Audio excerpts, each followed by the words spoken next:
Когато в галопа поскърцва седлото и тропотът глух на копита кънти, когато обветря зефира челото и потната грива в лицето плющи, тогава явяват се рой самодиви в хорото на гени, родили народ, прегазил на коня безбрежните ниви на мъдрост и битки, дарили го с плод да бъде обречен на вечната драма, в която духът му не знаещ предел да крета в окови далече от храма, в Голготата своя по пътя поел.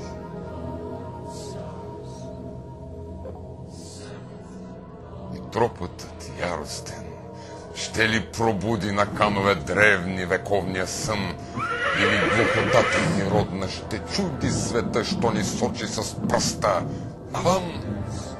Светът, що е тръпнал пред конната лава и вещата мощ на колобър свещен.